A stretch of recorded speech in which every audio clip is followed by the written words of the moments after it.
I'm making the dough for the Zwiebelkuchen, and we're starting, of course, with flour, 380 grams worth.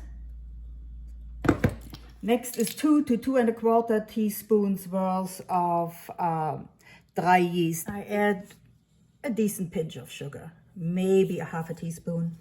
Next comes the water, and if you can see it, there is a well in the flour. That's where the yeast went and the sugar went, so that the water doesn't run all over the place. And we'll just pour it on, and it gets mixed up later. The next is a little bit of salt. And I don't want the salt in with the yeast water and the sugar. I want it around the rim, because I've always been told that yeast doesn't play well with salt if it comes in direct contact. So I'm going around the edge and then mix it all in. And 50 grams of butter. We can wait for the yeast to form a sponge, and if you see the little bubbles here, it's already starting to work. But we're not going to wait, we're all going to mix it now together into one cohesive ball. You can do it with a mixer, you can do it by hand, any way you want, go right on it. And you want a smooth dough when everything is said and done. And I'm making grabbing motion to put it all together and squeeze it out between my hands. That incorporates the butter a little bit. Looks too dry, like mine. I can already see I've worked it. It is too dry and shaggy. In goes a little bit more water. I'd add a tablespoon or 2 at a time. So we're working with that.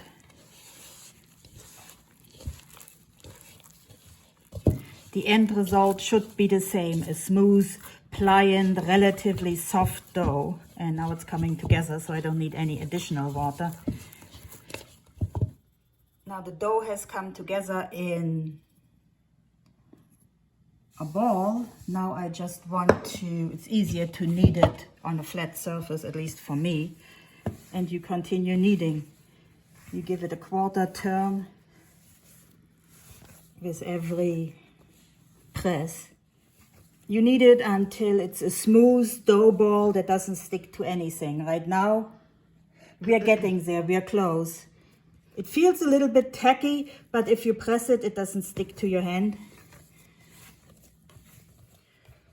It's pretty much done. We have a soft dough, it's pliable. You can see that it's pliant and not too heavy, it's moldable. Now the dough is ready. It has to rise covered until it's about twice the size. So, and it has to be in a warm place with little drafts. So I'm covering it with my dough towel, and then it goes to a warm place. So now I'm just wiping it over the sides, so that once the cake is baked, it's easier when you open the springform pan that nothing sticks to it. You could use a neutral oil like canola oil or whatever. Don't use olive oil, it has too much of a flavor by itself. Butter, you could use bacon grease would be good. You could use lard. I'm using what's called Gemüsezwiebel, sweet onions here. Walla walla, whatever is available in your store for sweet onion. If you don't like sweet onions or want a little bit more bite, then I'm also adding a half yellow onion. Don't like sweet onions at all? Use yellow onions or a mix of yellow, white and red onion. It's entirely up to you. There's different ways to cut an onion. This is how I like to do it. This is the root end, and I'm going to cut straight through the root end, that both halves of the onion have a root piece attached, because that's where the onion attaches and it doesn't fall apart while I'm cutting. The top, I just chop it off. Then we just peel the onion. Okay, now I cut the onion. Don't cut it all the way through. I want kind of slim chunks, if that makes any sense. And I want it sliced finely, so that you get biggish chunks, but they're relatively thin. It makes it easier to cook them. Meat. In Germany we have Speck, which is very heavily smoked and it comes in fat, marbled and lean. You would want the marble to the lean. Here, bacon isn't highly enough smoked, and it's too fatty still. So you can also leave it out. And I'm going to chop these chunks. This is smoked ham hock. I'm gonna chop it very small. This is about the size. Consistency isn't that important. You want small or smaller. You want to mix with the filling, and so that almost every bite has a tiny little bit of the meat flavor and the smokiness in it. You have to saute your onions in fat. This happens to be bacon grease and duck fat. Now that the oil is obviously sizzling, everything goes in at the same time. The meat,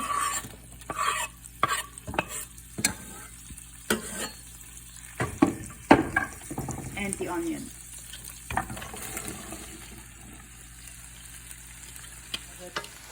A medium to a medium low will probably do. It takes a bit longer, but you got more control over it. And you keep stirring so that the onions get coated. This way they cook better. When it started to fry, you can hear the sizzling.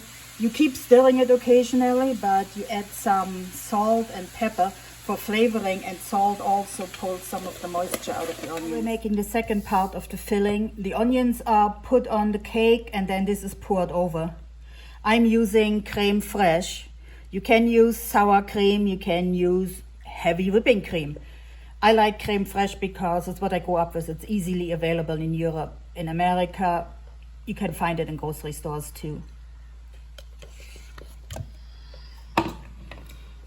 Creme fraiche is a heavy sour cream that doesn't separate when you cook with it.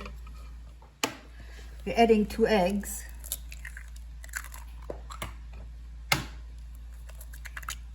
We have the creme fraiche, or whatever you decided to use, sour cream, heavy cream. In comes a decent portion of salt, pepper, nutmeg. And some people leave it out, they don't like nutmeg. Seed, about 2 teaspoons. If you don't like it that much, use 1.5 teaspoons, but it aids digestion and stops the gas that forms after you eat onions.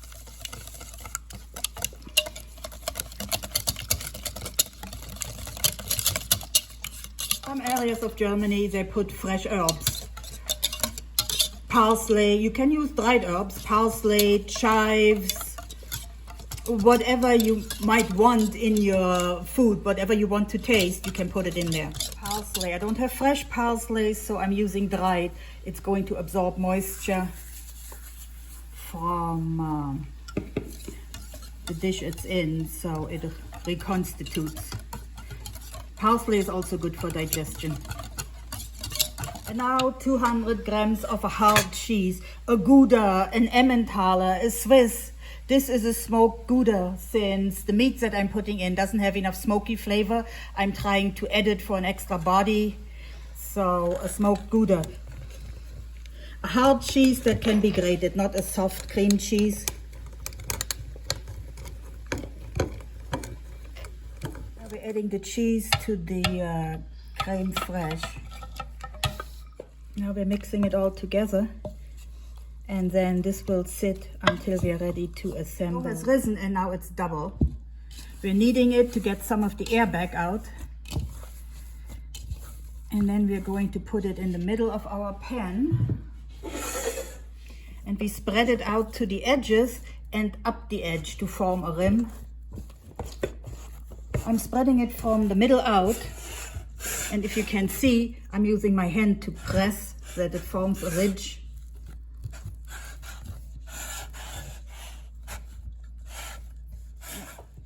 Okay. Have the ridge go about halfway up the side, but you want an even layer on the bottom, not too thin. Otherwise, when you serve it, your topping will fall right through.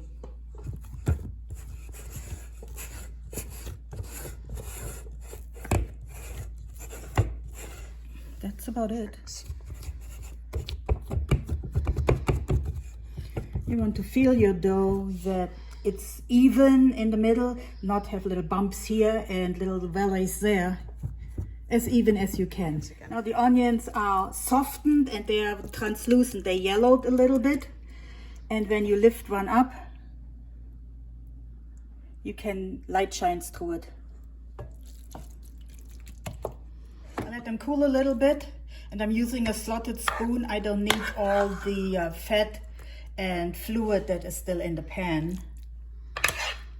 And they get put evenly over the bottom of the cake.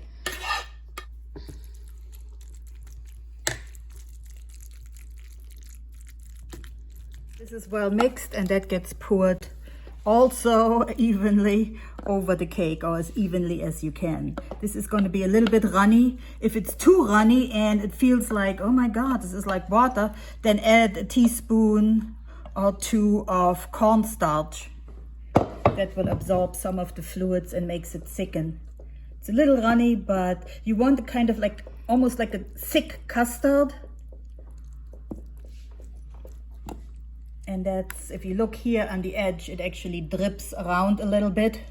That's why we grease the edge, so that it doesn't bake against it and our cake will never come out of the pan.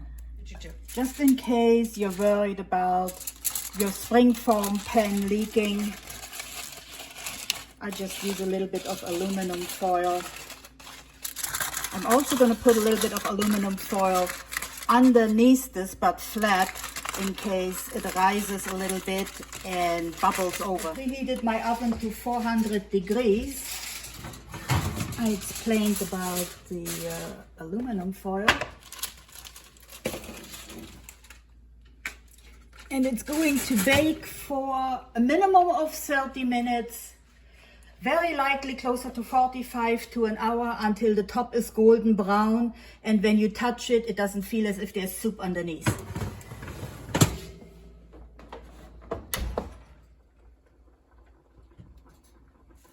It's getting a little bit too brown, so I'm putting a little bit of foil with some cooking spray on top, shiny side up to deflect the heat. I'm testing it and it's getting there. It's a little bit too soft still. I'm gonna give it a half turn, but it's beginning to harden up. I don't want it to be jiggling, and if you look at the middle, it still jiggles. It means it's not done yet. Okay, we are checking. Is it jiggly? Yes, it is. So probably not done. I'm poking it and nope, not done. Give it another 10 minutes, but I'm gonna put this has now been 40 minutes and it's getting there. The top doesn't feel as jiggly. Let me poke and it feels like I'm going to give it 10 more minutes. It seems to be done. There is no jiggling going on, which is always a good thing. We're taking it out. Now it needs to cool down for 10-15 minutes before we can even try to get the rim off. Loosening the cake all around from the springform rim.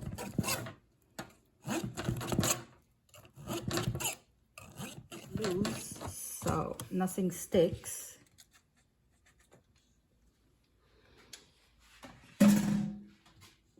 And there is the cake. It's still hot, but it has set up, it's firmed up. It's not runny, it's not jiggly.